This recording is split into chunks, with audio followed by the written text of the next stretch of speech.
Welcome to another episode of this project. This episode is on Patricia Reilly Giff's 11. This book, it's not an impressive book.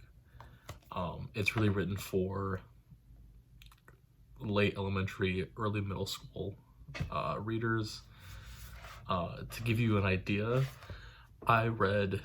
this book is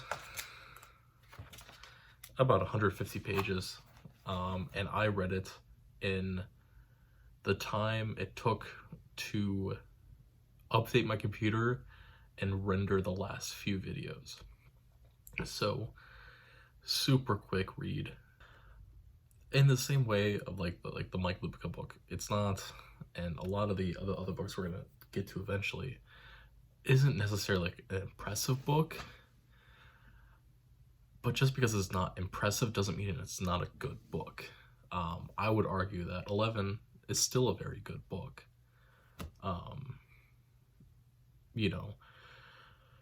This book,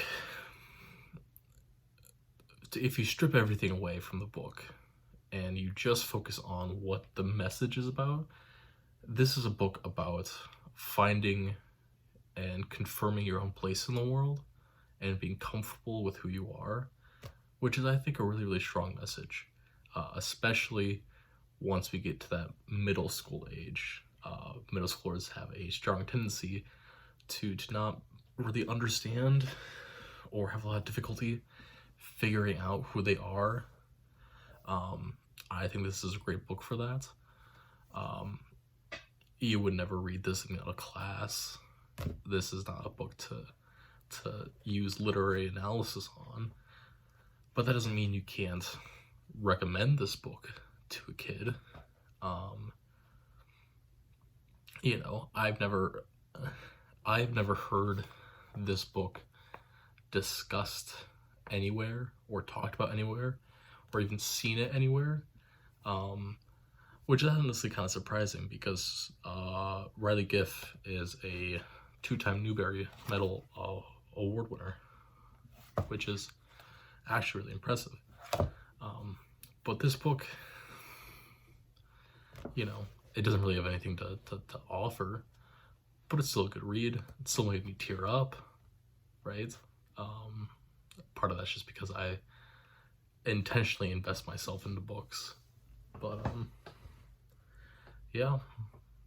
rating wise, 5, maybe a 4, somewhere in that range, right? It's never going to be a classic, and that's okay. Not all books have to be classics to be good. Not all books have to be, classics to be enjoyable reads. What is really actually interesting about this book is that this was published in 2009, 2010, that range, and it features a kid with a severe learning disability as our main character. Really, the second most secondary character is one that has like a bohemian lifestyle kind of forced onto them.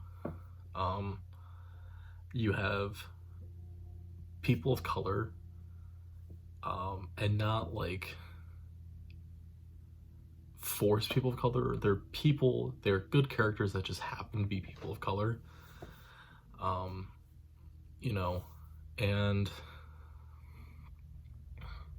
I really think that, especially for that time, in a children's book, that's actually really impressive. But in terms of, is this book good? I mean, yeah. Is this book one that I'm ever gonna voluntarily read again? No. But yeah, fun book to read through once. This is a nice book to have just kind of on a shelf somewhere if you ever have a kid or are dealing with a kid that is struggling to find their place in the world. I think this is a fine book. Outside of that, it's a fine enough story, but Nothing revolutionary. Yeah, 4 or 5 out of 10. Children's book, nice people of color. Yeah.